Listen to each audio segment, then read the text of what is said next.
Guten Abend, good evening, everybody. İyi akşamlar. My name is Moritz Kinzel. I'm the second director of the German Archaeological Institute in Istanbul, and I welcome you to our fifth event in the series DAInsight, to which I welcome you tonight. And we will hear tonight a lecture about a human environment interactions in prehistoric Anatolia. Some general or kind of organizational things in the beginning. So the DAInsight series is a series where we, the German Archaeological Institute, each department presents in 1 month of this year some of its research program. And this month in March, the German Archaeological Institute Istanbul is in its row, and we have today our second event before we hand over to the Eurasia department in April. And if you have questions during the lecture and for the debate afterwards, please, you can put your questions into the chat here in the Zoom function, or if you're following on Facebook in the comment section, or if you want to send a question via Twitter, do it under the hashtag @DAInsight. And then afterwards in the discussion, we will use these questions. And for whatever reasons, we can't see who is actually setting up these questions. So if you want to be named with your question, please sign your question if you want to. Okay, today we have 3 presenters. The first is Professor Dr. Çilingiroğlu from the University in Izmir, where she teaches archaeology, and she holds, or she was educated, she studied archaeology at Bilkent University and also at Berkeley in California, holds an MA from the Istanbul University Prehistory Department, did her PhD at the Ebert Karls University in Tübingen, and is since 2013 associate professor at Ege University, and in 2018 and 19 she was a senior advisor for the Çatalhöyük project by Ege University, and is running several research projects on prehistory. And welcome, Çiler. She's joined then by Professor Dr. Faruk Ocakoğlu from the Geological Department, Engineering Department of Eskişehir, Osmangazi University. And he is looking back on 10 years experience of exploitation sector before he started his academic career in 2000. And in his early days, he was interested in the origins and evolutions of Mesozoic and Cenozoic sedentary basin in Anatolia, and has studied the stratigraphic record of tectonic deformations and climate change for the last 10 years. And he conducted several multidisciplinary paleoclimatology projects, including the archaeology in Central Anatolia. And his recent favorite research topics are the determination of past mega earthquakes using landslides, basin-wide drainage evolution, and rapid climate change in the Holocene. So welcome, Faruk. And we're happy that you're joining us as well tonight. And last but not least, my colleague, Dr. Clare from the German Archaeological Institute here in Istanbul. He had studied prehistoric archaeology and the archaeology of Roman provinces at the Köln University, and holds a PhD from the very same university in Cologne for prehistoric archaeology with the title Cultural Change and Continuity in the Eastern Mediterranean during rapid climate change. And since 2014, he is coordinating the works at Göbekli Tepe for the German Archaeological Institute and the German Research Foundation funded project there. So this is mainly his focus is on the Neolithic of Anatolia. So welcome, Clare, and I'm looking forward to your evening lecture today. Thank you very much. The floor is yours. Thank you, Moritz.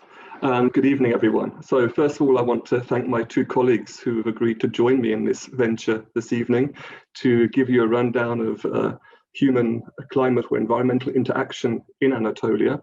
And as a sort of an introduction to the topic, and also to give you a bit of an insight into what I'm doing at the moment in this topic, I prepared a small paper, which I'm going to show to you right now.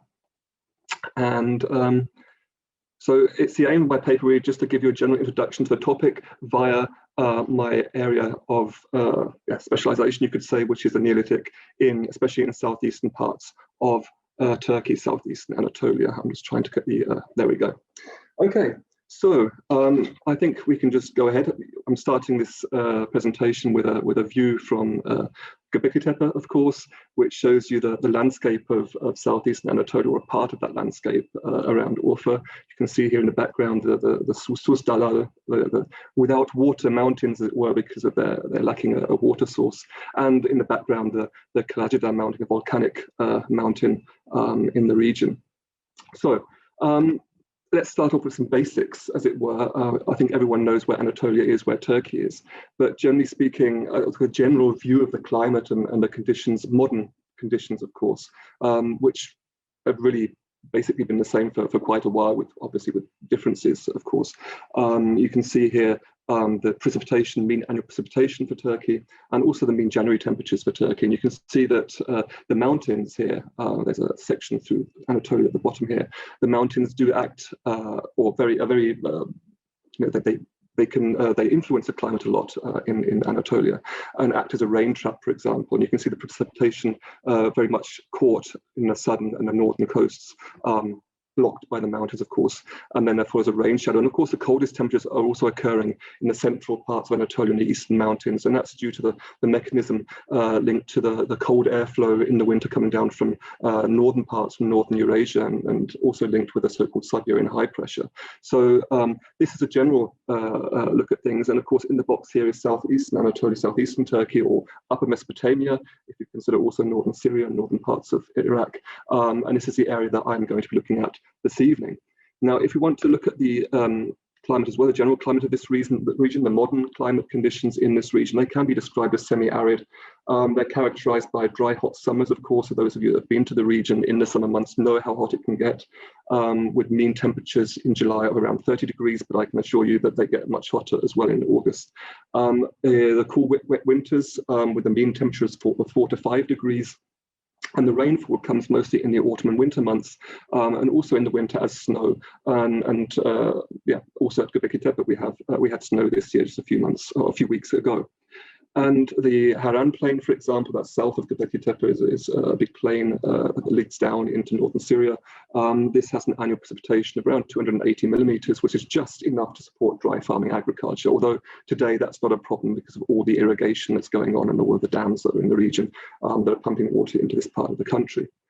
But if we go back into the past, which we have to do and which we want to do, then we have to look to paleoclimate archives, paleoenvironmental archives. There are different types of archives, but in Turkey there are, I think, the most numerous, and my colleague Faruk, they can perhaps correct me here, but the most numerous, I think, are the lake sediments, where you can get lots of information, be it from isotopes or from pollen.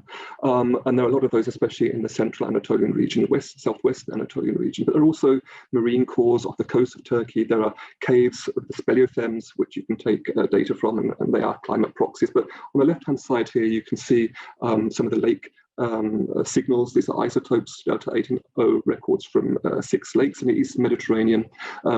Some of which are actually here on the map are actually Turkish lakes, that being Eskişehir and Van, of course. And you can see here that from these isotopes, we can actually construct the climate signal over many millennia, of course, depending on how good the record is preserved, how far back it goes. And of course, we have to date that record as well. Dating is also a problem. It can be a problem, but we need radiocarbon dates to actually physically calendar date these proxies, these records as well. So you can see here, for example, we have dry phases, we have wet phases in those records, and if we're lucky, then the different records are, we see the same signal in different places. But unfortunately, southeastern Turkey, as you saw on the last slide, is pretty barren. There are not very many climate archives in that region. This is increasing now slowly, especially through work by my colleagues from the Freie Universität in Berlin, who are working in the frame of the Göbekli Tepe project as well. They're doing research in the region of Urfa, and we have got some new proxies for the region. But generally speaking, you know, we don't have very many proxies. We rely very much on data and archives from other regions, surrounding regions, including the Greenland ice core. The Greenland proxy in the ice, the isotope, can tell us about temperatures in the Northern Hemisphere, but nearer to our region, then we have other records. Of course, we have, I've mentioned already, cores, marine cores, and also lake cores in the southern Levant. And of course, we have terrestrial signals and pollen and records from archaeological sites, which we can use. So, you know, we have to sort of interpolate and to get a picture of areas which aren't, you know, which are a bit further afield from southeastern Anatolia, but give us a general idea of what's going on. So this is one of the problems we have with paleoclimate data, is we don't have enough paleoclimate archives and not enough local archives to actually reconstruct, because of course climate is a very much local phenomenon and can vary accordingly. So let's go on, and I've would have taken here at the bottom here, you can see 3 archives that I've chosen, 3 paleoclimate archives, 2 of which are from the Greenland ice, because it's quite important. These show us a general Northern Hemisphere temperature, and also this one at the bottom here shows non-sea salt in the ice core in Greenland, and this is a proxy for the winter-spring intensity of the high pressure over Siberia. So this is actually this winter signal that we're seeing here. And if we look above that, I've got here plotted the radiocarbon data from numerous sites in southeastern Turkey, beginning with the Younger Dryas and into the early Holocene. So we're looking here at late Epipaleolithic or Epipaleolithic occupations in the region of Mesopotamia, and also in the early Holocene. So if we go on, we can see that Younger Dryas, this is the period in which this region becomes settled for the first time. It's a cool and dry period, but of course we're still lacking those local proxies to be able to say exactly how the climate was at this time, but we can expect from comparable archives in the region that the climate was cool and quite dry. At this time, when the Younger Dryas comes in, which is a cold snap, you could say, we have the reduction of oak, and also, of course, the grasslands take over, as it were, and this coincides with the first sedentary hunter-gatherer populations in the region, which we have then along the big rivers, along the Tigris, and here along the Euphrates. So the question is this climate induced? The same applies also to the early Holocene. Here we have obviously a climate amelioration after the Younger Dryas period. Things get warmer, as you can see here on the curve, and there's a visible increase in number of settlements. You can see those here in all the regions, Tigris region, Euphrates region, and also around Urfa. Those are T-pillar sites you can see up here, and of course here then the site of Göbekli Tepe, which of course I couldn't go without mentioning in this lecture, but we'll return to in a few slides' time. Okay, then let's move on to the pre-Pottery Neolithic age. This is then the period where we have this increase in population, the increase in number of settlements. You can see here that we have, this is the environment we'd be expecting along the rivers, and also not far from Göbekli Tepe we have evidence for pistachio almond forest there, and of course a grassland with the wild barley and the wild crops which were being cultivated, the pre-domestication cultivation in the region.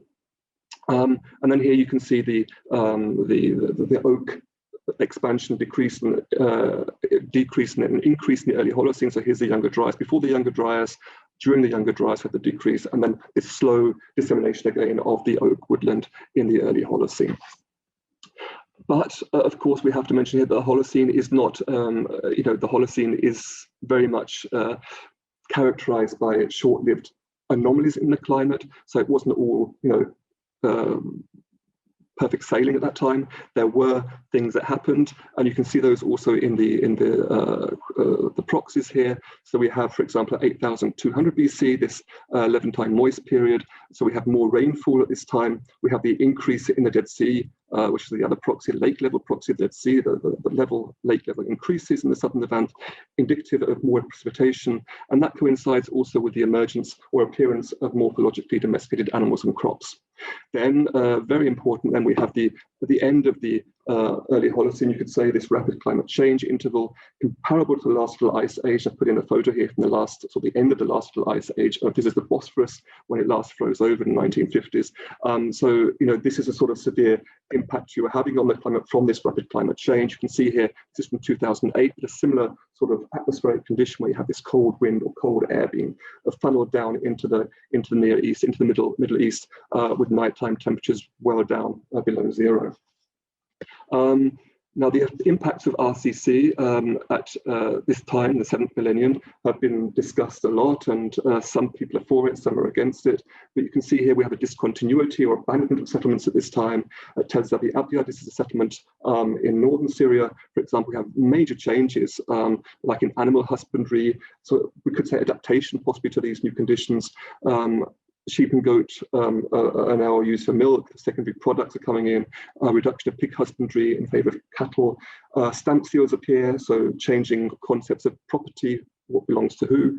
And all these social changes seem to be synchronous with this climate impact. And then, of course, we have the pottery from this period after the end of the 7th millennium. When this period is over, we have new sorts of pottery coming in, highly decorated, some symbols on that, and it's a quite different thing to what we had before. The criticism, of course, and we have to mention this, is that people say, okay, it's synchronous, but that's not proof of causation. There are economic and social factors that need to be considered as well.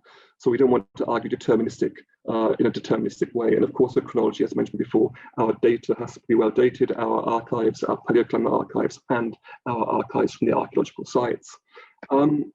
So how can we deal with that? Now, what I've got here, we can actually use theory, theoretical discussions. We can actually look at our data in the concept or in front or using different theoretical concepts.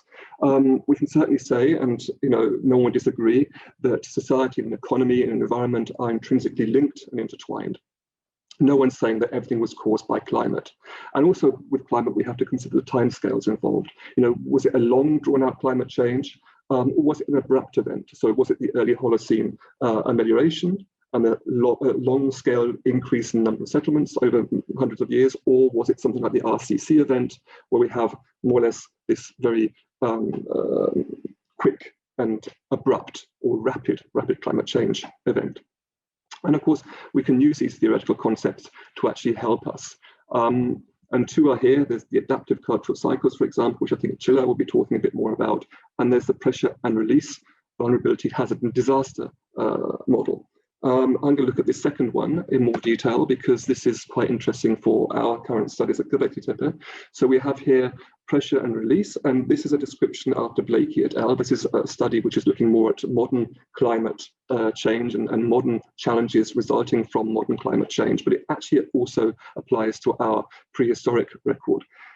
And according to them, the description of this model is: the risk faced by people must be considered as a complex combination of vulnerability and hazard. Disasters, here in red, are a result of the interaction of both. There is no risk if there are hazards, but vulnerability is nil. Or if there is vulnerability and no hazard event. So, to get to a disaster, you need the natural hazards and you need the vulnerability. A disaster occurs when a significant number of people experience a hazard and suffer severe damage and/or disruption of their livelihood system. And the vulnerability, if you look at vulnerability, that is made of three components: root causes, which are underlying ideological processes, and they can express themselves, for example, in social hierarchy, the haves and the have-nots. What is the Weltanschauung of the people? What are their social hierarchization? What is the level of their social hierarchization? Who are the haves and the have-nots? Then we have that results then in dynamic pressures, so the effects of the root causes, which can lead to the emergence of vulnerable groups. So we have, for example, certain groups moving to certain areas, urbanization or rapid population change. And then, of course, this leads to unsafe conditions, dangerous locations, malnutrition, for example, which when combined with a natural hazard, a drought, a flood, erosion, landslides, earthquakes, can lead then to disaster. Now, let's move on to, or go back in time for a case study. And I'm going back now to the late 9th millennium BC, which is then synchronous then with this Levantine moist period, where we have the increase in precipitation and the appearance of morphological domesticated animals and crops, and also, importantly, the abandonment of Göbekli Tepe. Now, if we go one slide on, I think Moritz will be very happy to see this as well. I've been thinking about what we're seeing at the end of occupation at Göbekli Tepe. What we have there, sort of the ends or the decline of the settlement is very much associated with the erosion or the landslides at the site. Now, you could say that the root causes are, for example, the ideologies which stated that the special buildings, which you can see here, were maintained over many centuries and rebuilt and were not moved, obviously. Then we'd have the dynamic pressures of people moving into the site, the number of people living at the site increasing, leading to more dense population of the site and the accumulation then of mound or slopes around these lower lying buildings. And that leads then to the unsafe conditions. And then, of course, you have a natural hazard. And of course, if we're thinking now back to the Levantine moist period, perhaps heavy rainfall, making the slopes even heavier than they already were, perhaps combined even with an earthquake, then we have a slope slide which leads to the inundation of the site at this time and heralding more or less a decline of the settlement, perhaps because of this people were leaving. But of course, this also coincides then with the appearance of morphological crops and animals domesticated. And of course, that's not very much suited to this site. You'd be better off down in the plain. So it's sort of a combination of factors which probably lead to climate. Multi-causality, I think, is the key word. But climate should not be dismissed, and it is a key factor, I think. And we can see that via this model. So just to sum up, currently, very few archives in southeastern Turkey. We're relying very much on data from other regions still. There are a number of climate events in this part of the country, which you can see here: Younger Dryas, early Holocene, amelioration, Levantine moist period and rapid climate change, and many examples of synchronous environmental and material culture change. But are we being determinist by looking at it in this way? There is a causality question. Of course, we can use theoretical concepts, one of which I've just shown you here, to assess the available data and assess the intricate relationships between economic and social and environmental conditions. So thanks very much. I'm going to now hand over to Faruk Bey, I think, who's going to continue with his presentation. So thank you very much.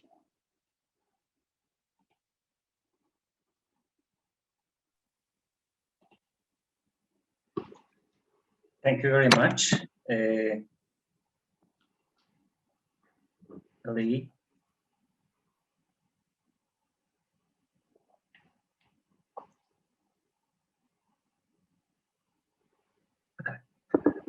Dear audience, I welcome all you. First, the topic I will tell about this in the session relates the Holocene paleoclimate with an emphasis on the early Holocene and the rapid climate change events throughout the Holocene. I'll talk about 3-4 rapid climate change events and their evidences. And I will touch a bit the quantification of past climate. First, I should thank to Dr. Clare for his kind invitation to this event. And I will expand my thanks to Dr. Çiler Çilingiroğlu for his mediation between me and Dr. Clare. In this short presentation, I will first talk about a bit the nature of the paleoclimatic works. And then I will evaluate 3 archives in Western and Central Anatolia. And later I'm gonna try to correlate them to make a picture of the last 13,000 of Western and Central Anatolia. Climate can be simply defined as the average meteorological condition for a decade or 100 years period.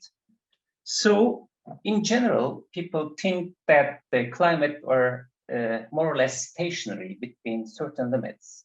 But as everybody knows and as everybody feel and heard, this is changing quickly in the last 40, 50 years, since 1970s. And before, people think that it is stationary. But as scientists started to display, produce some evidences of changing climate since long time. Here's a simple evidence coming from Greenland ice core. This is calcium concentration taken from the cores in the last 100,000 years. Here you can see the higher concentration, which is characteristic of cold and arid climatic periods.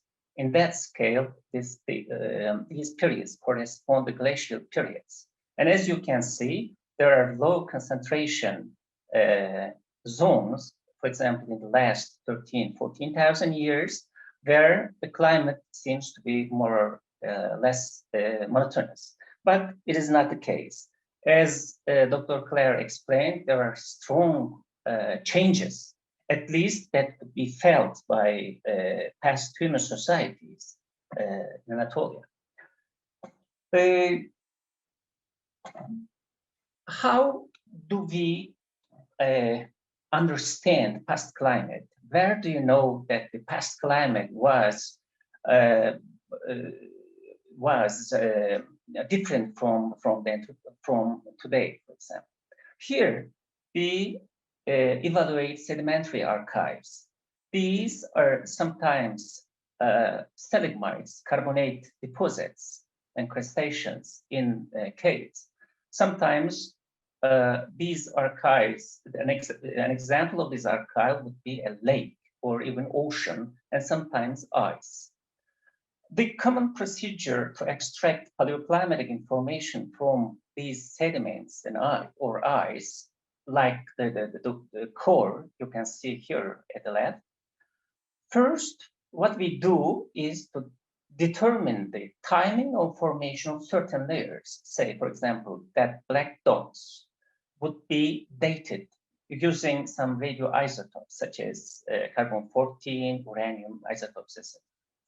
And then we study or measure certain climatically induced properties of these sediments. These properties, which is also called as proxies, would be gas and element or isotope concentrations in certain layers.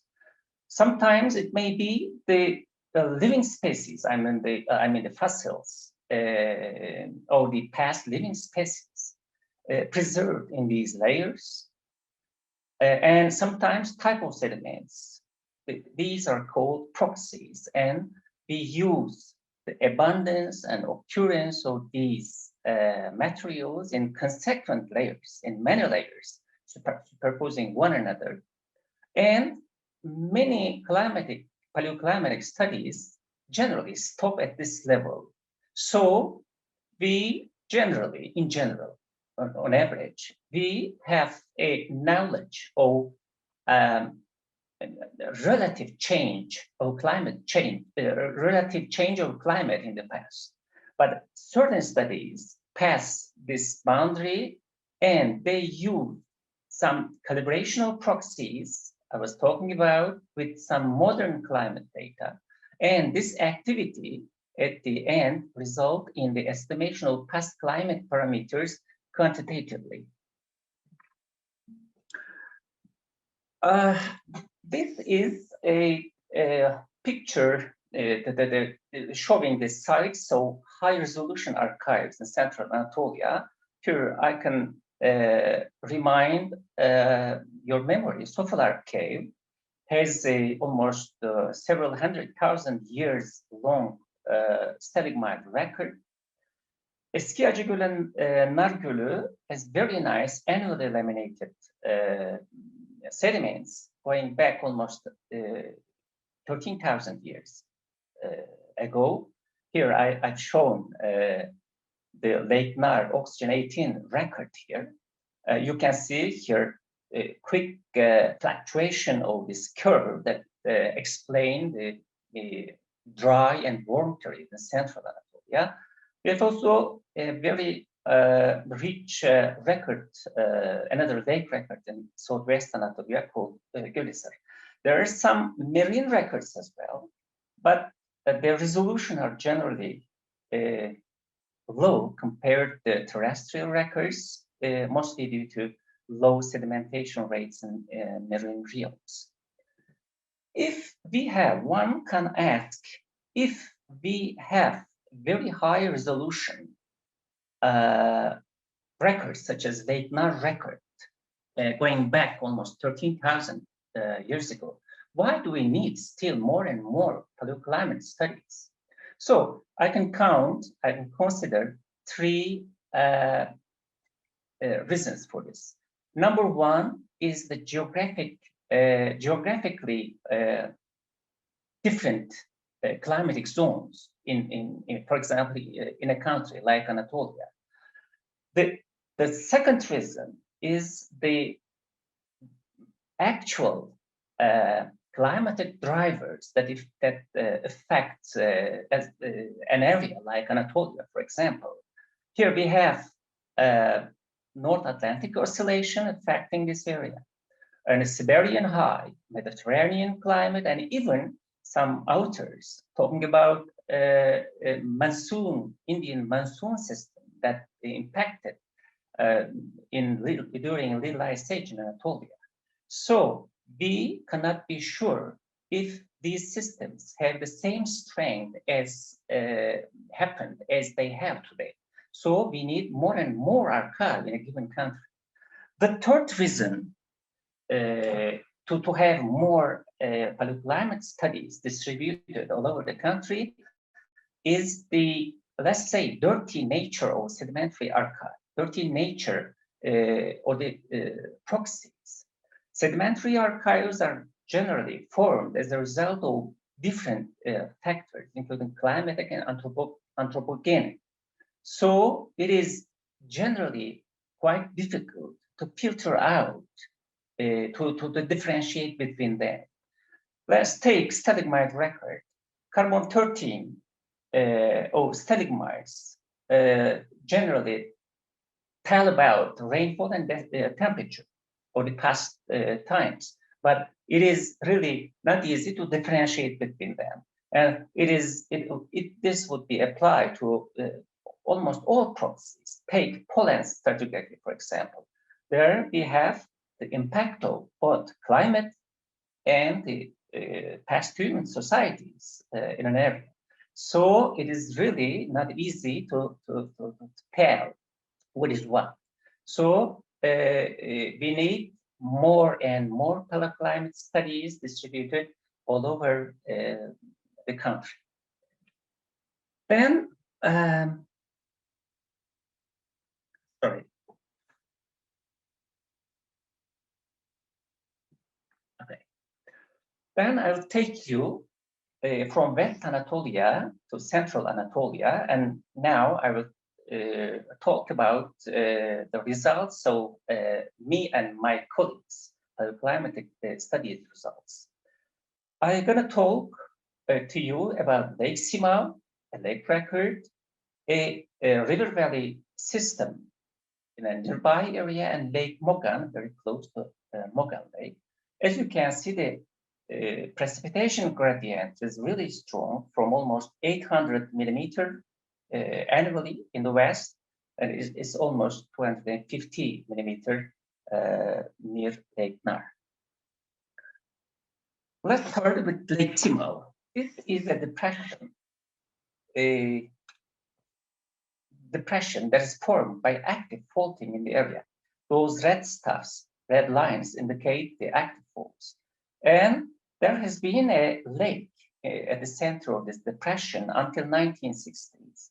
At that time, this lake at about 3 to 4 meters deep has been drained and for farming purposes. Since then, this area is a wetland, and here we went there and make two corings here. One at the center of the past lake, and the other one is at the margin of the lake.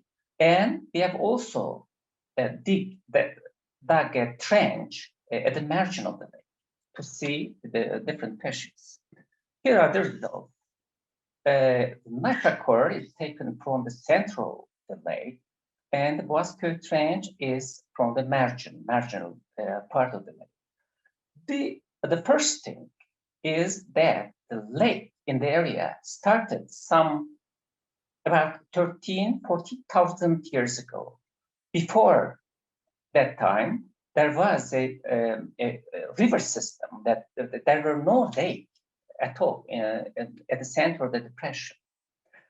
And towards top, we are seeing here, we see differently colored muds towards the top of the core. And here, I should say that these different, we have made many analyses on these differently colored levels, and I can say that they correspond to different climatic episodes, but I will not talk about them so much. Boğazköy's trench is much more interesting. It is the uppermost, almost 7 meter thick part of this section. Here we see the alternational lake muds, which are either black or yellow. Here are small boxes, and all these lacustrine lake sediments are alternating with gravelly beds, as you can see. That the thickness of them are sometimes 1 meter, sometimes 40 centimeter, and they are derived from nearby areas. This is a geological section. It is a scaled one. I mean, the vertically scaled, horizontally not scaled. Here, we did two things. First, I should explain that this is the basement. This stuff, the bluish material, is the older rocks. And that orange material is the pre-Holocene terrestrial infill. There's no lake at this time, about 14,000 years ago. And lake came here, this yellowish stuff are the muds in general.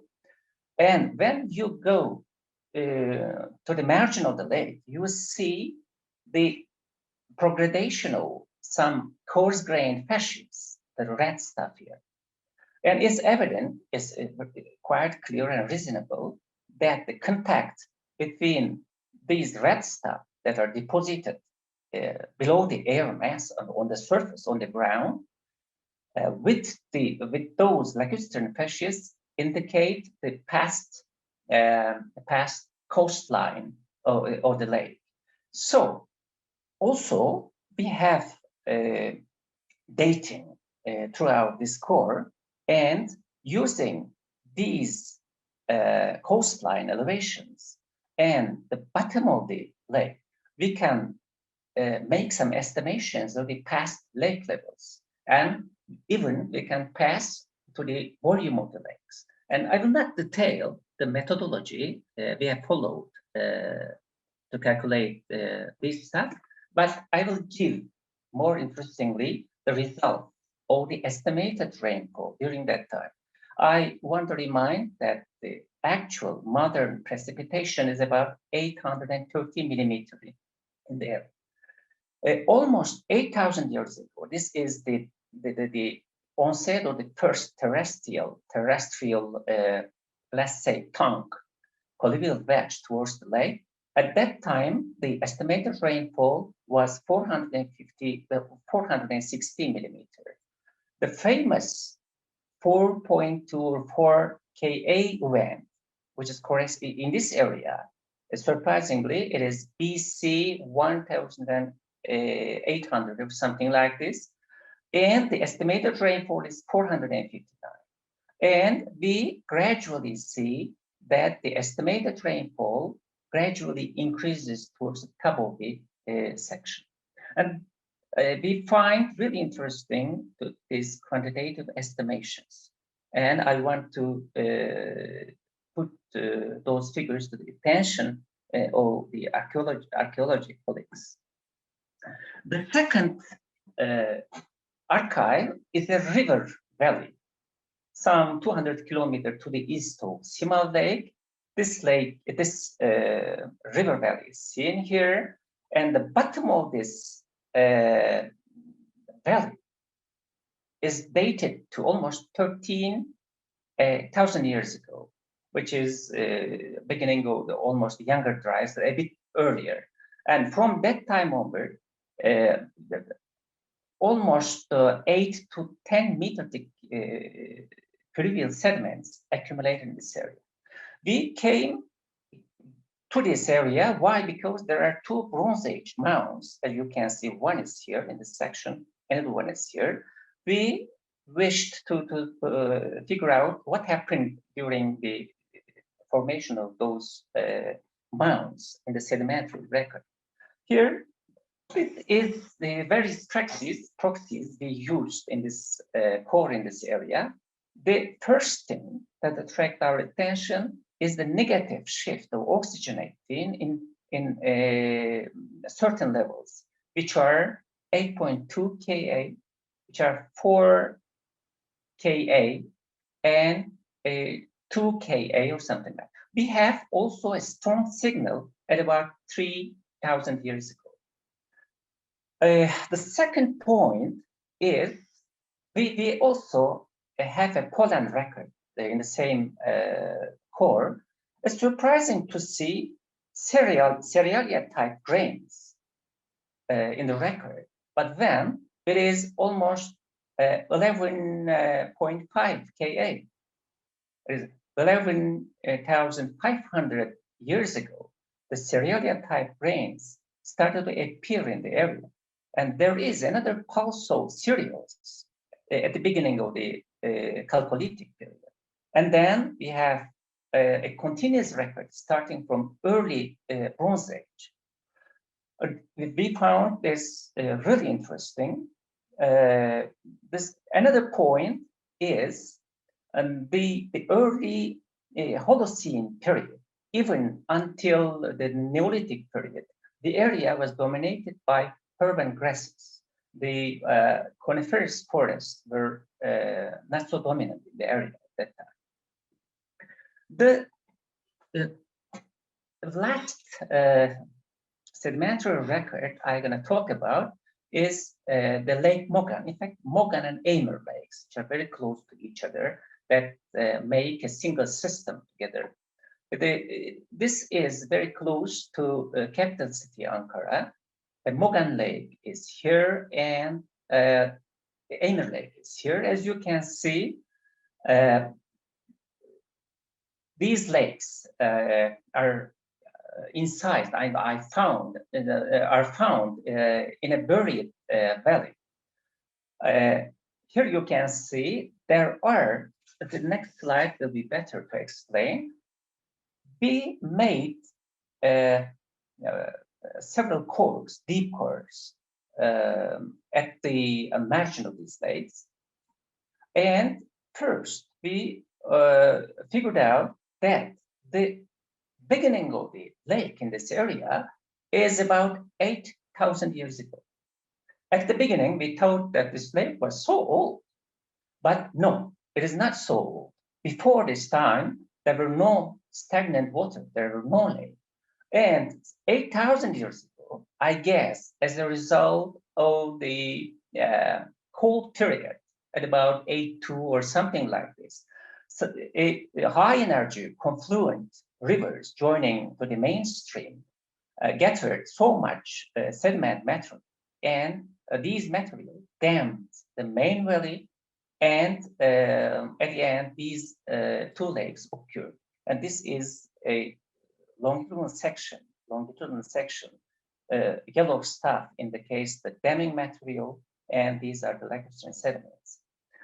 And it is really interesting to have deposited almost 40-meter thick sediment, more than probably 40-meter thick sediment, since 8,000 years. This is the climatic signal we have from this these cores. There are two hierarchy in the auction 18 record. One is the millennial one, and the other is the centennial one. Here you can see, and they combine to form a single distinct pattern. What the surprising is, when the millennial cycles shift towards the left and towards the negative values, these levels, I can count 4 distinct stratigraphic levels, they are coarse grained, that indicate progression of pluvial systems, rivers, towards the lake. And the timing, gross timing of these terrestrial tongues, terrestrial intercalations are 4.2 kiloyear, 3.2 kiloyear, 2.6 to 2.8 kiloyear, and the last one starts 2.4 or something like this. And we have a much more clear history of the last 3,000 years. It starts with river sediments at the base that most probably indicate the complete desiccation of the lake at this time. And then lake sediment comes, and earlier, until the early Byzantine times, the area was covered mostly by herbaceous plants. And then gradually, arboreal cover started to increase, and the main increase occurred during the early Seljuk period. And in this record, we see the impact of Little Ice Age by an increase of herbaceous cover again. This is a correlation of 3 records I've talked about: Lake Sima, Çiler, and the Mogan. And I also put here the nice record of Lake Nar.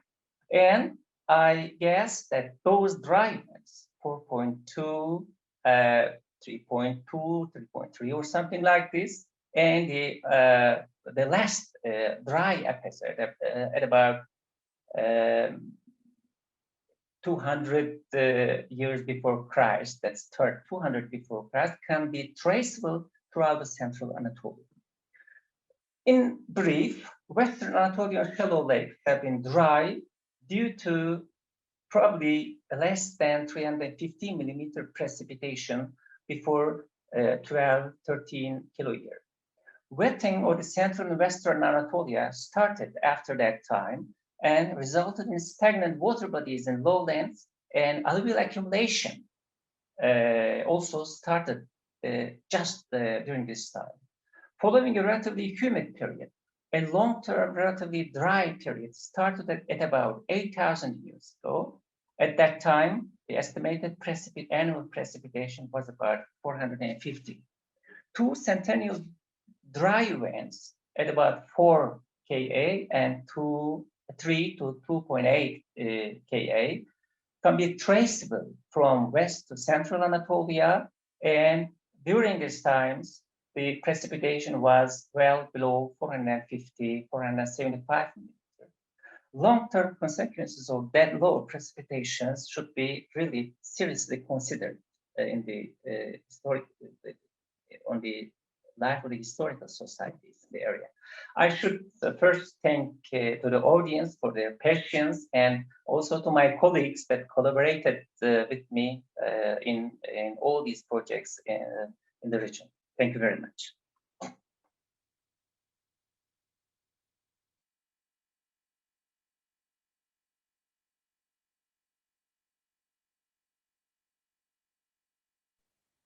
Morris.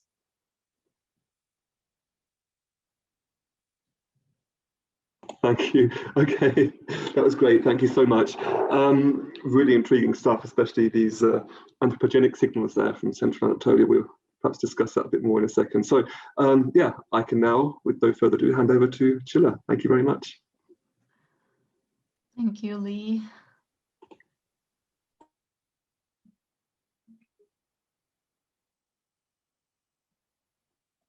So I guess my screen is visible to all. Yes, it is. All right, thank you. So first of all, thanks to the Istanbul section of the DAI for this wonderful event and for the kind invitation, as always, to Dr. Lee Clare. It's an honor to be to talk here today, and after Lee and Faruk Hoca, hopefully I will be able to provide the sort of the archaeological perspective to the climate human interaction in Neolithic Anatolia. Well, I'll first begin with a very general framework of the theoretical approaches, and there is a wide range of different perspectives one may take on human climate interactions. And I will try to make the point that most of the time it comes down to how much agency we allow humans to have in this discussion, and to the method. Professor Ocakoğlu and Lee already talked about it. So just a brief mention of how can archaeology contribute from its side to the paleoclimatic understanding of the past, and also how it had an impact on the past communities. So in that sense, I will try to look at two different regions. First, Central Turkey, and Çatalhöyük is virtually the only site in Konya Plain during that time. And then I will move on to Western Turkey with 4 different sites giving us some sort of understanding of what was going on during the 8.2 event and how they may have reacted to the ecological changes during this time. So obviously climate change is a very contemporary issue, and we are all experiencing it right here and right now, perhaps differently in our regions, but still it is a very disturbing but reality that we need to face. So the near future does not look really bright. It is possible that the human niche will change it, and it will move a little bit towards to the northern latitudes, and this will of course have very profound economical, political, demographic changes across the world. So it will be upon us how we react, obviously, to this crisis, and how human decision making can have an impact on this issue.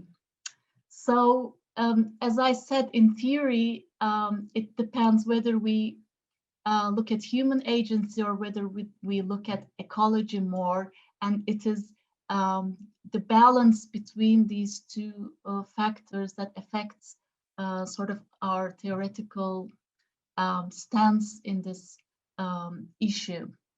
So I try to make a little chart here with different theoretical approaches through time, and some of these originate from the humanities and some come from the natural sciences, and especially of course the evolutionary biology as a discipline produced a lot of theories in that sense, and this also affected the theories in the humanities and social sciences. So what I called this balanced middle ground is actually the current sort of trend for understanding this complex relationship between ecology and human groups. So I will mention only one of these. These are all obviously familiar to you, and some of these come directly from the discipline of history, but I will make mention of this panarchy theory. Lee already talked about a little bit about this systemic understanding and how this adaptive systems may function in the wake of climate change. So according to Anarchy Theory, there are 4 different phases, and these sort of repeat itself in a cyclical mode. But if you adapt this sort of ecological understanding to more social environment where there are humans and human decision making, you can make room actually for human agency and also historical contingency. So this is adaptable to historical sciences as well, and you can in fact follow and see in what stage your past community is and how they were reacting sort of to the rapid changes. So these were the 2 points I would like to really emphasize. The human agency is really important, and I think we do see it today already in our world, but also in the past.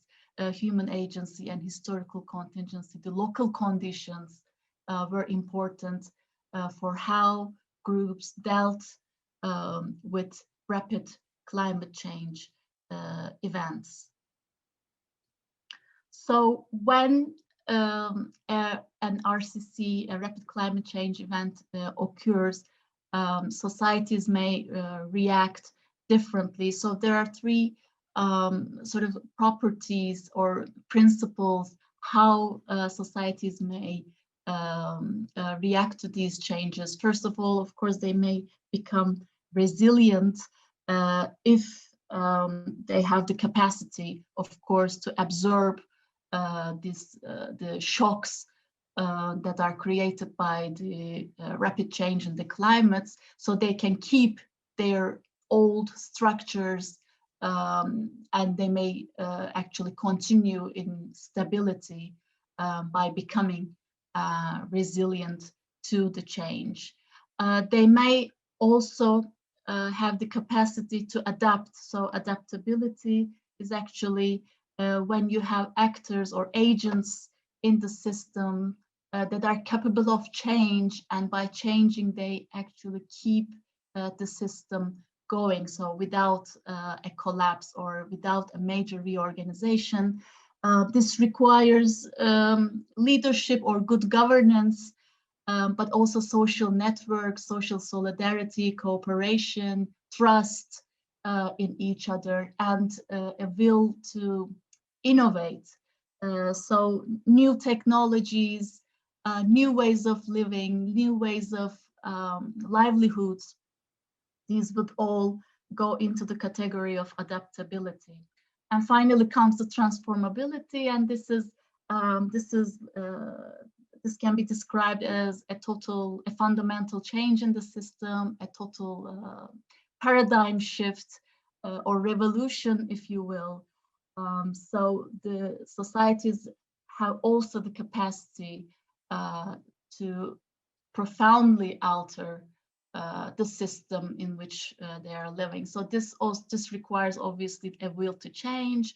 You also need to change your mentality, your ideology, and this may also include things like what we would call in archaeology crisis, collapse, etc., and requires a major reorganization. So when it comes to method, and when we want to actually do the research on past communities and how they reacted to the rapid climate change events, one of the imperatives is actually to be transdisciplinary. And it was Professor Faruk Ocakoğlu who first invited me to his project at Çiler Valley, and I was able to then participate in this project and actually realize how transdisciplinary work can be so productive when understanding past climate, but also their impact on the local environment and the social environment. So it is very important to have micro-regional data sets because most of the time we have to rely on data from very, very far away, and this may cause that we end up with wrong or false conclusions about our own site. So site-specific, when possible, site-specific data are very, very important in the research. And obviously, as Professor Ocakoğlu and also Lee already emphasized, multi-proxy data sets are also imperative to be able to understand a thorough understanding, and also to compare different data sets with each other in order to have a more coherent and reliable measurements. And then comes the archaeology. So the impact of climatic change is enormous, and it's multifaceted, and it influences all little section of ecology, but it all comes down at the end to the well-being of humans. So all these, the list I have made here, like from land use, the carbon storage, the nutrient, the water quality, everything is affected by the climate change. And with the paleoclimate records, we can actually show and demonstrate in what period of time these rapid changes occurred in an environment. And if we have local results and local measurements, then it becomes possible to show that humans had to deal with this sort of abrupt changes in their own environment. Translating these paleoclimatic events or the proxies to archaeological proxies or to the archaeological interpretation is not straightforward, and it requires a lot of careful examination, but archaeology offers us a wide range of proxies itself. So what we try to do with this sort of problem, when we have the problem to understand what happens during a rapid climate change, there are a wide range of proxies we may look in our own archaeological record. So what we try to understand is whether we can observe any abrupt changes in the way people were living. So this is not only about ecology, but it may also affect how people were building their houses, their settlements, whether they were moving a lot, whether are there any abrupt changes in a technology like Neolithic technology or pottery technology, or how people were consuming their food, or is there any abrupt changes in their ideology, their symbology, or do they abandon their sites? Is there any evidence of violence and warfare? So these are all of the things we may want to look at when we're discussing and when we try to understand whether RCCs have affected and in what way they had an impact on past communities. So I will just look at two areas today. First, Çatalhöyük briefly, and then coastal Western Turkey, where we have 4 slides which we can use to assess whether 8.2 had any impact here in this for these communities. Okay. Late Neolithic Çatalhöyük. Well, Çatalhöyük needs no introduction, but it's in the Konya plain. It's a very large mound, and it actually consists of two mounds, east and west, and it shows continuous occupation for more than 1,000 years. We are mostly familiar with early and middle Çatalhöyük, but late Çatal has its own different character. And my colleague Arek Marciniak and his team to research the late Neolithic occupation on the mound, identified a lot of distinctive properties of the late Neolithic. So the houses, the symbology, the burial practices, also subsistence, shows a lot of distinctive features that are sort of contrasting with the early and middle phases of Çatal. So there's some sort of very broad and very actually important changes are going on in the social and economic organization of the late Neolithic community at Çatal. So one very recent publication actually established that these changes were an effect of the 8.2 RCC event. So it was published only in 2018 and still discussed. But what is important is that this is a site-specific identification of the 8.2 Ka event at Çatal, and from the lipid residues on the late Neolithic pottery, the researchers were able to identify that there is an abrupt change in the rainfall, a very abrupt decrease in the rainfall at around 8.2 Ka BP. And this corresponds with the archaeological changes we just described. And the suggestion is that there is a positive correlation between the 8.2 and the sort of abrupt changes that one observes in the late Neolithic phases of Çatalhöyük. And as we know, the site, the East Mount, was abandoned around 5,900 BC, and the occupation shifts to the West Mount, which started actually perhaps before 6,000 BC.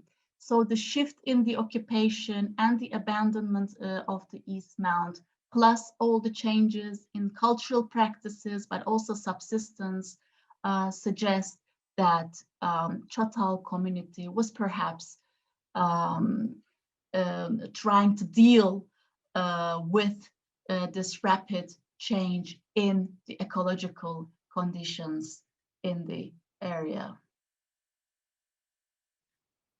Now, coming to Western Turkey, we have different sites, but basically Ulucak and Çukurişi, they provide us with a long-term stratigraphical sequence, and we can actually see then the changes in the social and economic life in its detail. So again, by looking at the same archaeological proxies in this region, we can try to identify whether there are some epoch-making changes induced by climate change here.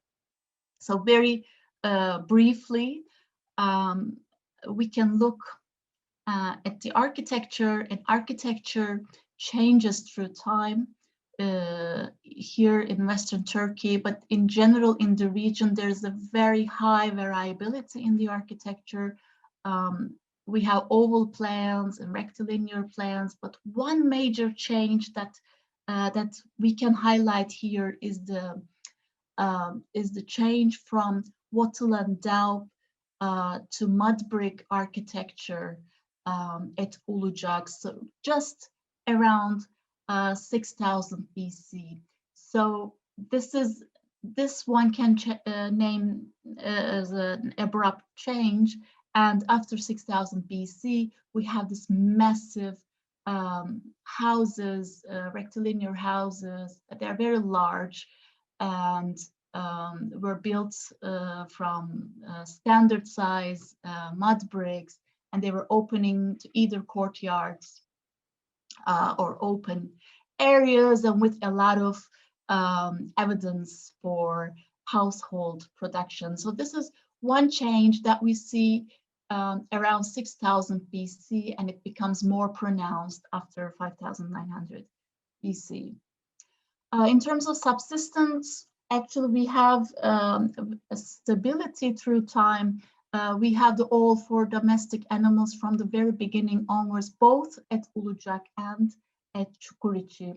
And in terms of the botanical remains, we do not have a very high resolution picture, unfortunately, from Western Turkish sides, but we have almost all of the so-called founder crops throughout the sequence at both sides. So we see no abrupt major changes, except with, again, around 6000 BC, we have an increase in the amount of wild fauna consumed by the communities. And this is a pattern seen not only at Ulucak, but also at Çukurçi. So we can say this was a region-wide change in the subsistence strategies. Çakırlar suggested that this may have some ecological reasons behind, like deforestation, etc. But also climate change may be one of the reasons why this sort of change in subsistence practices can be observed. Another change, again, around 6000 BC is the storage practices. We had the typical clay bins at Ulucak before 6000, but afterwards there is an improvement in pottery technology, which allowed the potters at the site to build much larger vessels, which they presumably used for storage. And we have the evidence for that, and this is also shows itself as one of the major transformations in the cultural practices at the site. And then one of the things we would like to look at is whether there are any interruptions in exchange networks. So if there's a big crisis and the communities are suffering or having a hard time dealing with the climate change, it may be that there are interruptions in the exchange relations, and especially extra-local exchange relations. So one thing that we observed throughout the region is that obsidian, which is an extra-local raw material, obviously, comes throughout the sequence. So there is no major interruption. On the contrary, the amount of obsidian, and that's something we know from Çukurçi, the amount of obsidian in the assemblages keep increasing. So there are more connections, and the exchange networks, they keep functioning through time. And it's not just only obsidian. I'm using here the wonderful map by Schwal et al. 2020. Not only obsidian, but chert volcanic rocks and jadeite from the Aegean island of Syros, they all make their way to Western Anatolia. Okay. Another evidence of continuity is in pottery. the wares, the fabrics, they all do continue. So this is pronounced all across the region.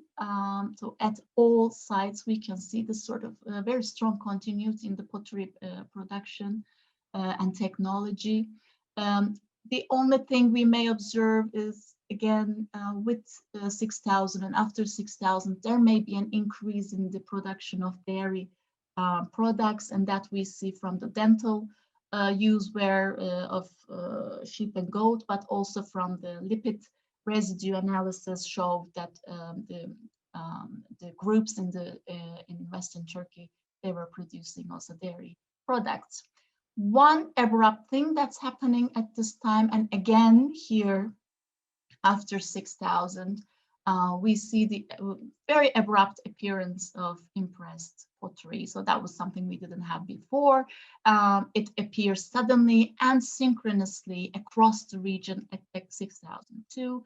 We still don't know what was the cause of this, but it looks like it had this sort of maritime dispersal, and we can make region-wide connections across Eastern Mediterranean when it comes to impressed pottery, but it only constitutes less than 1% of pottery assembly. So we still don't know what's its significance of impressed pottery at that time, but it may be that it is related to increased human mobility or increased connections throughout the Eastern Mediterranean via a maritime route. Okay. Symbolism is also important when understanding whether there are abrupt changes in mentality and ideology and how people make up their social environment and also their rituals, etc. So when we look, we do not have much evidence from Western Turkey, not like Çatal, but we have the figurines and we have the bull symbolism, and we have also clay stamps, geometric floral motifs. But in most of the time, what we have is the female symbolism that sort of increases towards the end of the 7th millennium BC.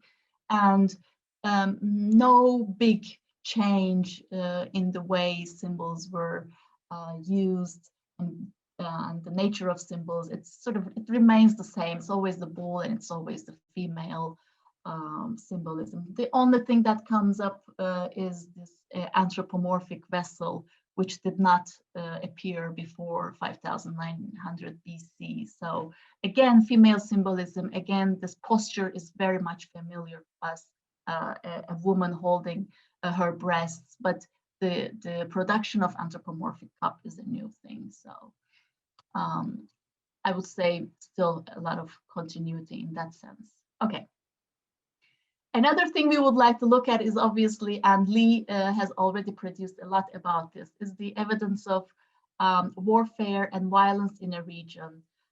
So again, if there is a stress, ecological stress, people may become more violent. They may be in competition for the resources, local resources, etc.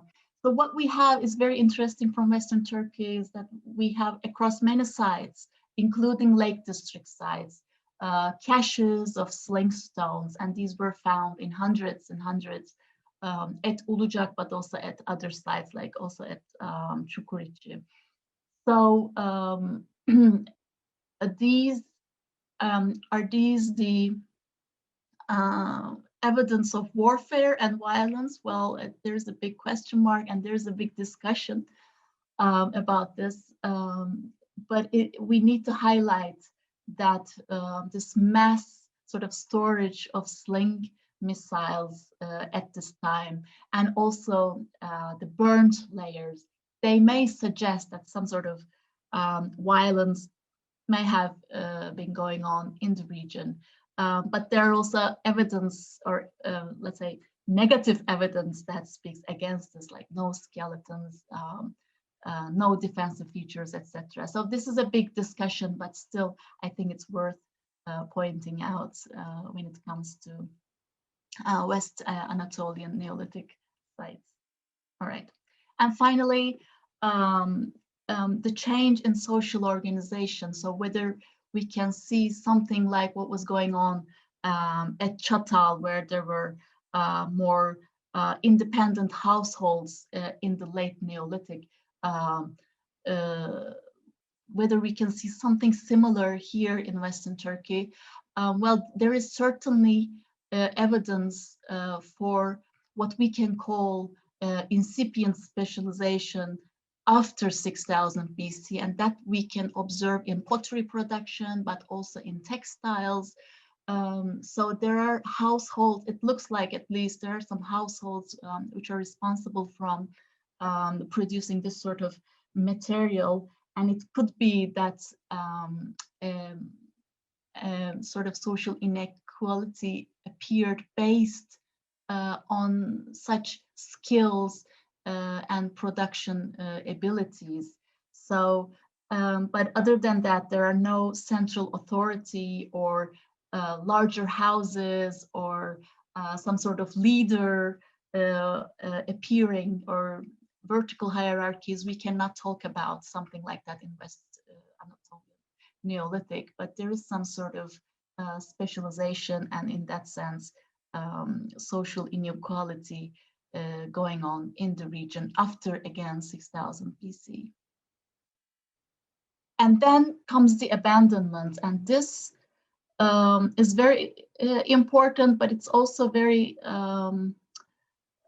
still very problematic, because we do not know what was going on and what happened in the region that led all of the sites to be abandoned almost synchronously around the 5800, 5700 BC.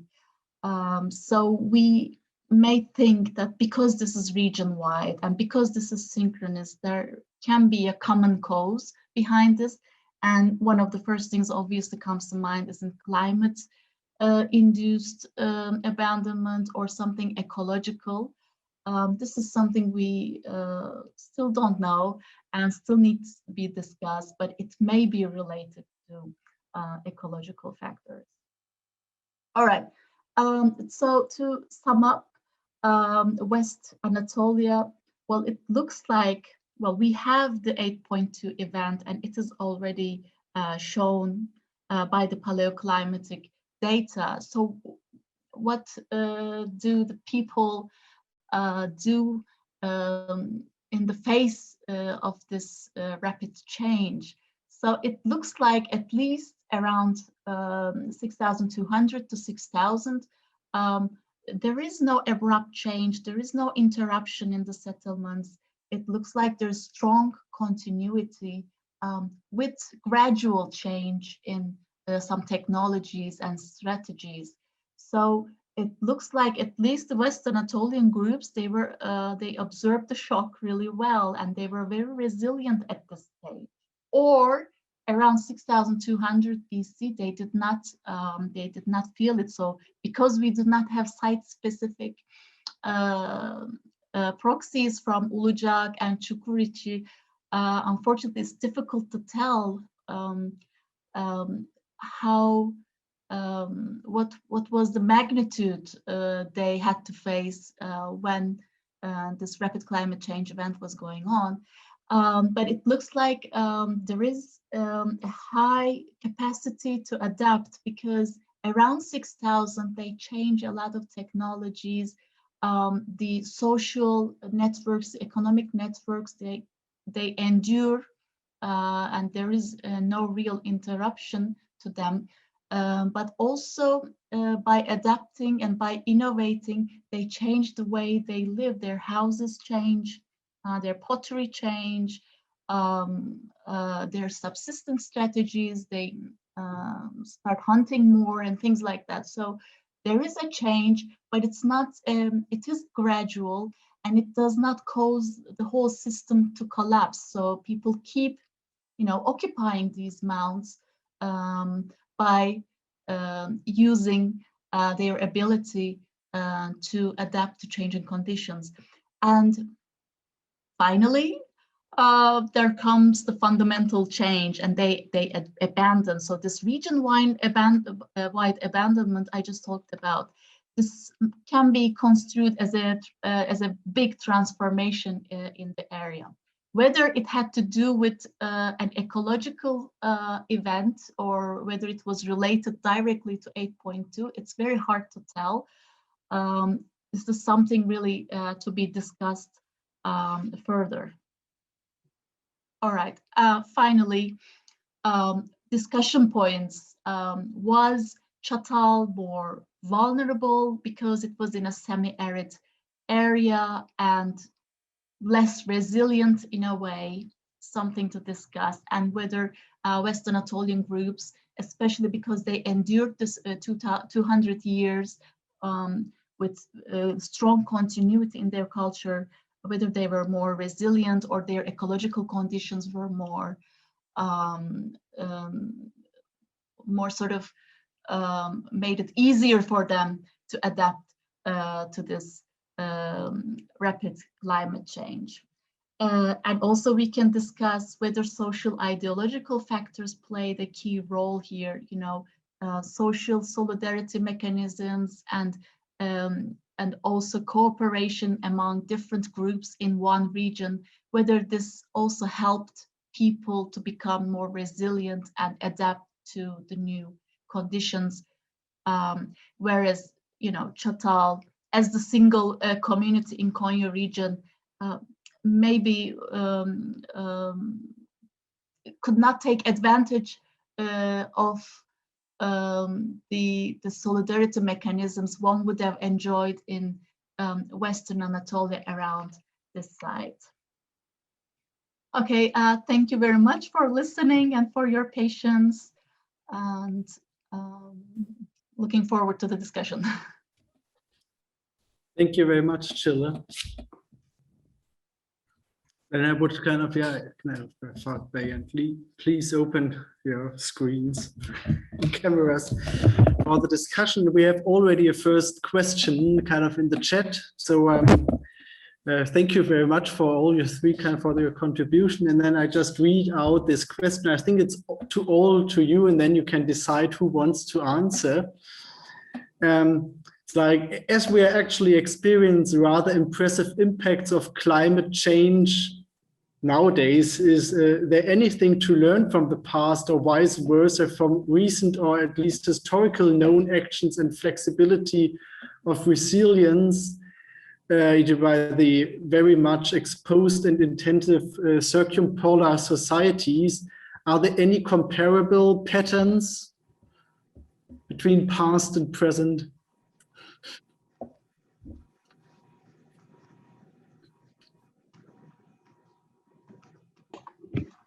Comparable patterns between past and present. I mean, obviously, you know, in the course of my studies, I've also been checking, and this is in the course of my PhD, I was looking at the impacts of the last little ice age on communities living in central Anatolia. There's some wonderful publications out there looking at Ottoman records, and you can actually see that there are similar patterns that we see in the prehistoric record and also in this sort of 19th century period. There were, I think it's 18th and 19th century, and there were definitely periods where settlements were disappearing, where there was,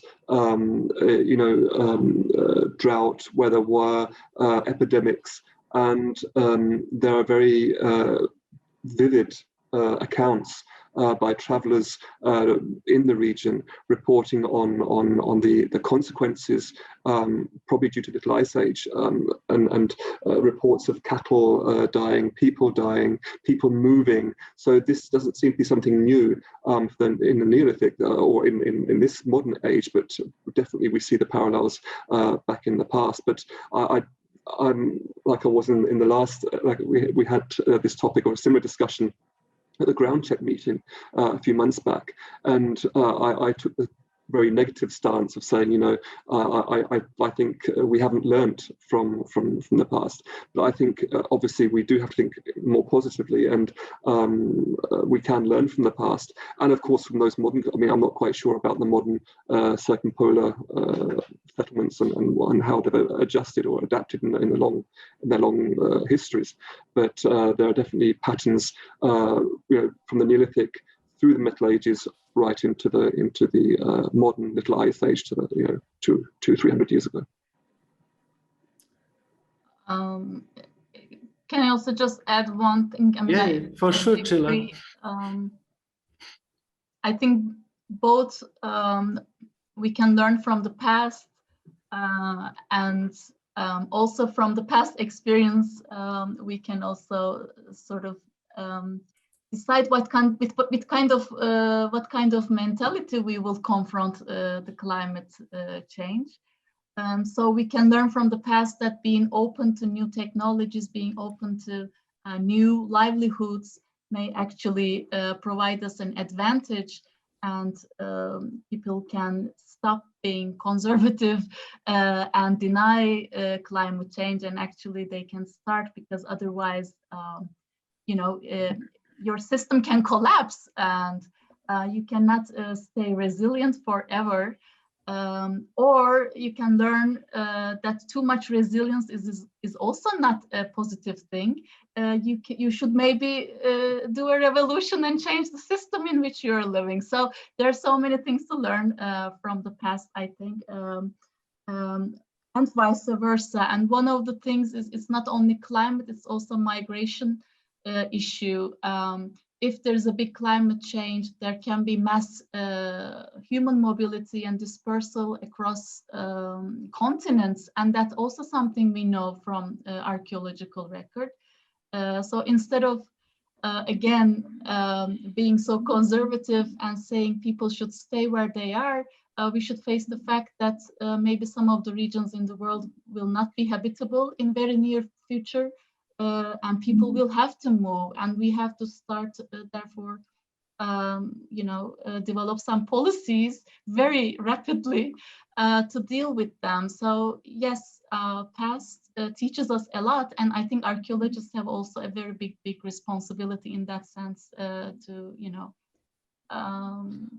to be there. And, but of course, we can't sort of take the past and project it onto the future, because that's something, okay, you can do it to a certain extent, but I'm a bit concerned there that we could also make matters worse, in fact. So, you know, it has to be all sort of summed up and balanced up to come to the right decision, I think.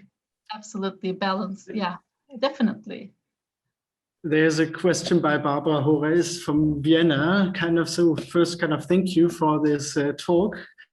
And then, which kind of data would be necessary in your view to achieve a higher resolution in differentiating between resilience and adaptability better? Thank you, Barbara. Greetings to Vienna, as always. Thank you for coming.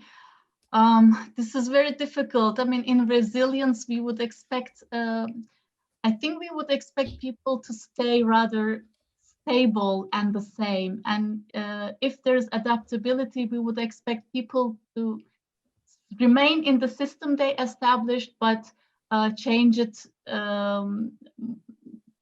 within the system, like establishing new technologies, more innovations, new connections with other groups, maybe changing the subsistence strategy within their own environments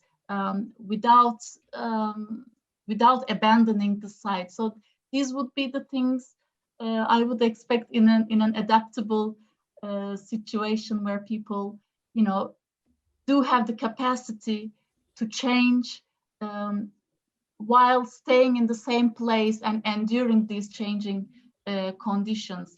And in resilience, it's so difficult to say, but in a resilient system, maybe people really stay much more. Maybe they try to conserve, be more conservative and conserve their old ways of doing things, and still continue to thrive in this changing conditions. So I think I would make the distinction like this. I don't know what you would have said. I would just ask myself, Lee, in this sense, then kind of were the people at Göbekli Tepe not adaptable? But it's there's another question from the audience. Kind of, we can say, could the unknown could the unknown synchronous event have been caused by a major volcano eruption, or causing like this suddenly climate change? Could be this also related to volcanic activities? Morris, I can tell some words, my opinions about this question, if you let me. Yeah, please. Thank you very much for the question. As long as we know in the Holocene, the only probable impact of volcanoes happened in the Little Ice Age period.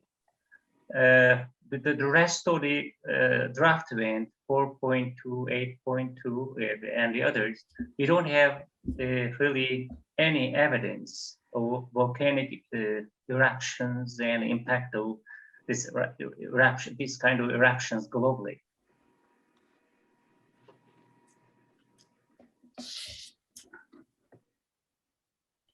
So are there any kind of, I think there are not really more questions so far.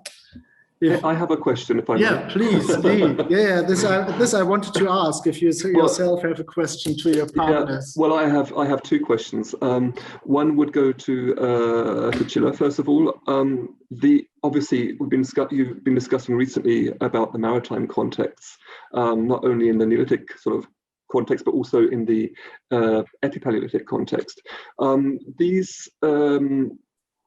The RCC event, the 8.2 event, or 6,200 BC event, do you see, you mentioned the impressed pottery, and which could indicate that we're having more of a Anatolian sort of signal at this time, but do you think that's due to increased maritime contexts or contacts between the Eastern Mediterranean and the Western sort of Aegean coast of Turkey?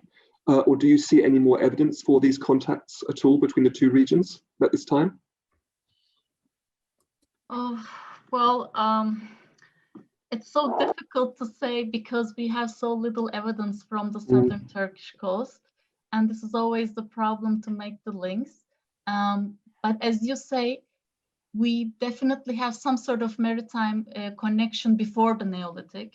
So it is not like they are discovering this for the first time around at the end of the 7th millennium BC. So they already colonized Cyprus, but the southern Turkish coast was already used possibly during the late Epipaleolithic, because we can see some sort of relation with Ocakoğlu and Natufian sites. So this was available and this was used, but there is I think there is an increase, or there is some sort of an improvement in the maritime technology at the end of the 7th millennium BC, and I have no proof for that.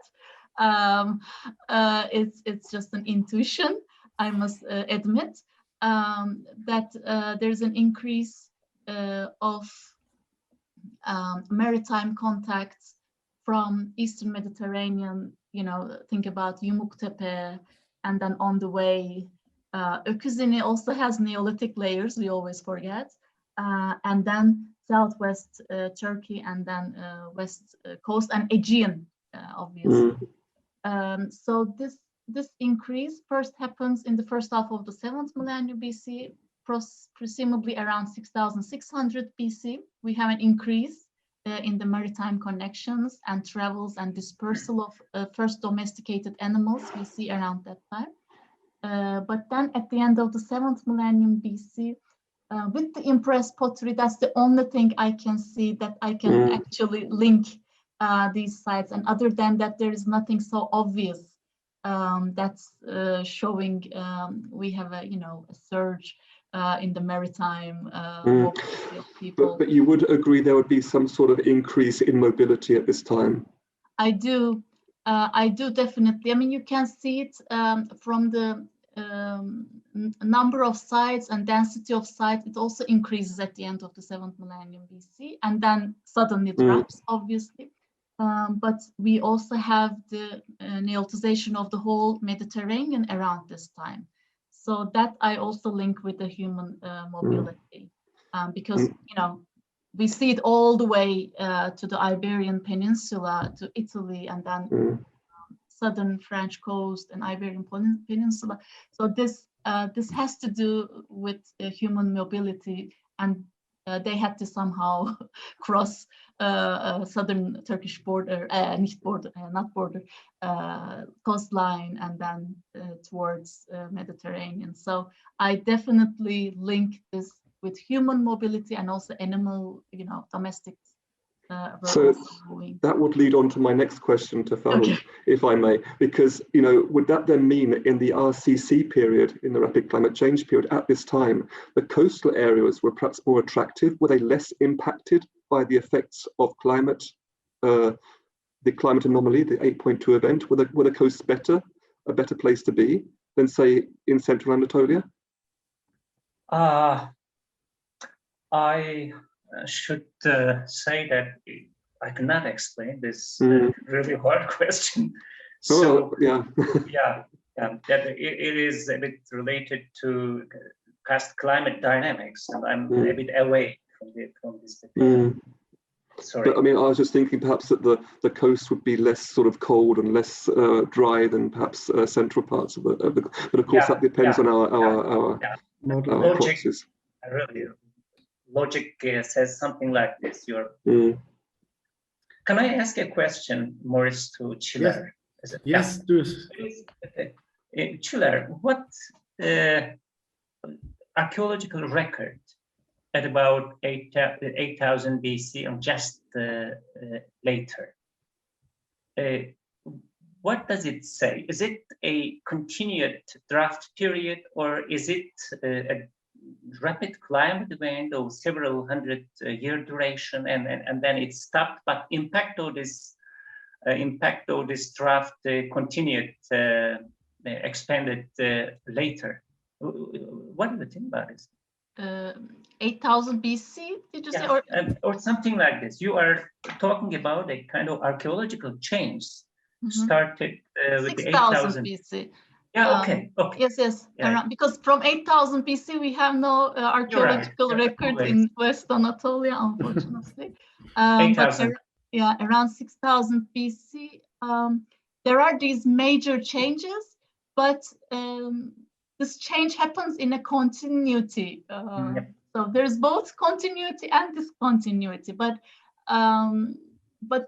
with 6,000 BC, we see, major reorganization of a settlement and a different kind of architectural tradition, some slight changes in the subsistence, like the hunting, etc.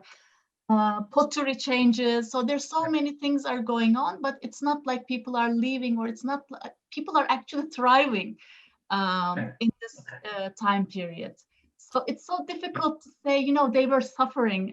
They were sort of, they did not know what to do with sort of ecological conditions. So still after, I think I have here might be a last question by Felix Pearson that fits into this topic very well in. And this is, what do you think of a proto-Anthropocene in the prehistory? So from which period something went wrong in the human environment interaction? So I think this is the final question for you, because then I think we are also in time of wrapping up for tonight. Well, I think the obvious answer is the Neolithic. If not earlier, because people started to manipulate and change and manage their environment. In fact, before the Neolithic, but with the Neolithic, it becomes much more profound, and it is irreversible at one point. It spreads to whole Eurasia. So I would say the Anthropocene in prehistory is the Neolithic. I agree, and in this, I have another little question here, because Faruk mentioned this lake in central Anatolia, which was formed more or less in the early Holocene, when the erosion made a dam. Earlier, yeah. Oh, Yeah. it's a bit earlier. Okay, but this erosion, was that anthropogenic in any way, or no? It's natural. Okay. No, completely climatic in origin. Okay. So it wasn't okay. We are talking about Lake Mogan, or Yes, yeah. Lake Mogan. It is natural one. It is due to sediment damming, so it is completely natural. Because I was amazed at how much sediment you would need to actually block a river and make a lake. Those lakes are really huge lakes. Yeah. Okay. Okay, then I think I just have to thank you for the presentations and for participating tonight, and for the audience for their patience and for attending this DAInsight series. And thank you very much. And this was the last session of the German Archaeological Institute Istanbul. So we have to say Görüşürüz, and we hand over in April to the Eurasia department of the DAI, where then on the 14th of April, our colleague Dr. Udo Schlotzauer will talk about wie die Frösche einen Sumpf. So multidisciplinary research around the Greek colonies in the northern kind of Black Sea regions. And so we will have the little Easter break in the DAInsight series, and afterwards the kind of in April 14th, the Eurasia department will take over. So, and if you want to register straight away, kind of the link for this session is already in the chat. So you could also register. And as a final word, we also, if you, this might be too long to wait to listen to a DAI talk in 2 weeks, and the 1st of April, we have our normal kind of evening lecture at the DAI Istanbul with a presentation by Seçil Teza Altay, Jürgen See, and myself on visualizing heritage narratives. So thank you very much for listening and to participating in this event, and good evening, guten Abend, and görüşürüz, iyi akşamlar. Goodbye. Thank you. Goodbye. Thank you again. Thank you, Çiler. Thank you, Faruk. Thank you, Lee.